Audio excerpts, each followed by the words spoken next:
সরস্বতী পুজোর এই সময়টাতে বাজারে দেখি প্রচুর পরিমাণে ইলিশ মাছ পাওয়া যায়।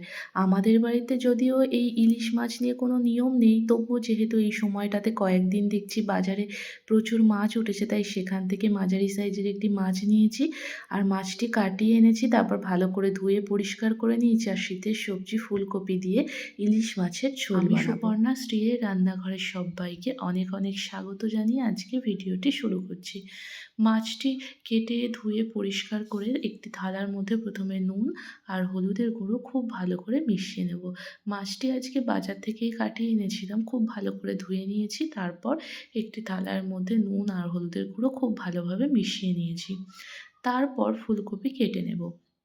এই শীতকালে যেহেতু ইলিশ মাছটি বানালাম, তাই শীতের সবজি ফুলকপি দিয়েই বানাবো। ভীষণ সুন্দর খেতে হয়।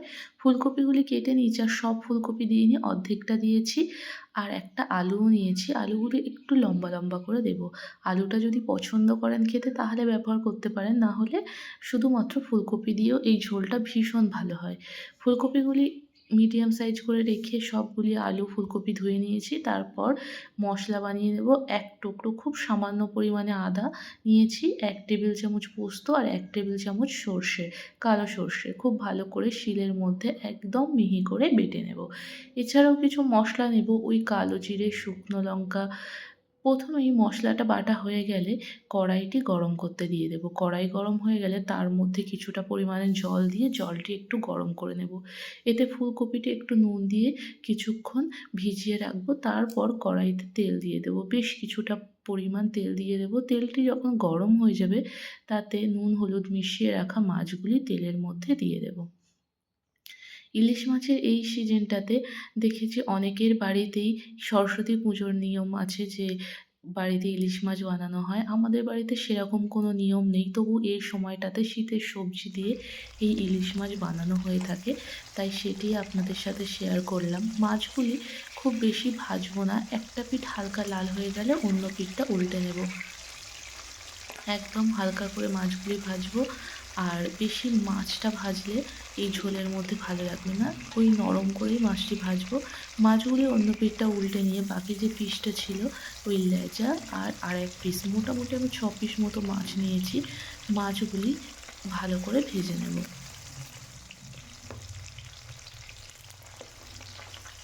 দেখুন এই রকম লাল করে ভেজেছি, শুধু এপিঠ ওপিঠ উল্টে নিয়েছি। তারপর ওই তেলের মধ্যেই ফুলকপি আর আলুগুলি লাল লাল করে ভেজে নিতে হবে।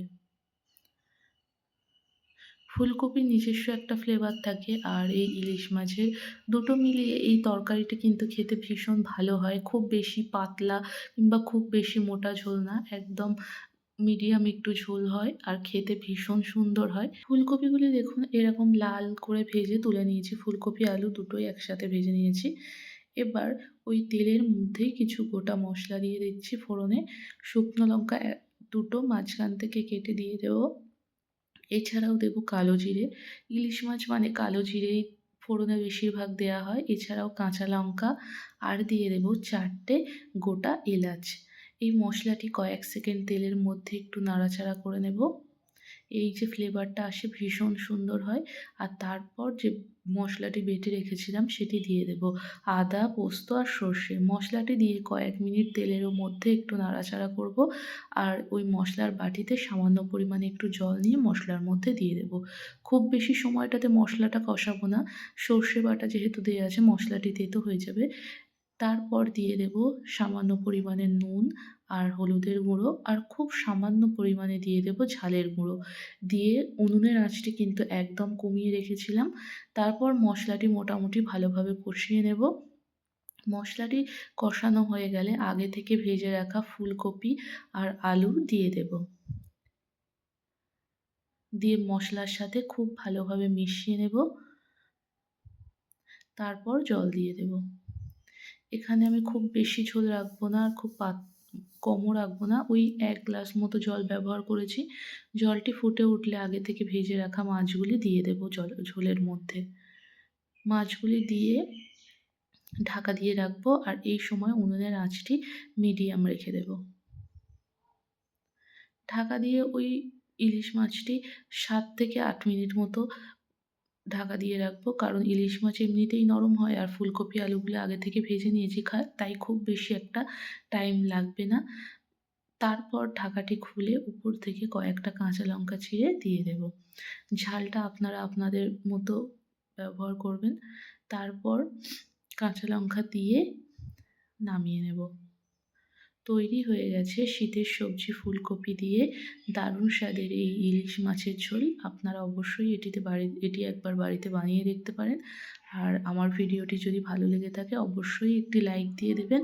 আর আমার চ্যানেলে নতুন বন্ধু হয়ে থাকলে চ্যানেলটিকে সাবস্ক্রাইব করে পাশে থাকবেন। ফেসবুক পেজ থেকে দেখলে পেজটিকে ফলো করে দেবেন। আর ভিডিওটি কেমন লাগলো অবশ্যই কমেন্ট করে জানাবেন।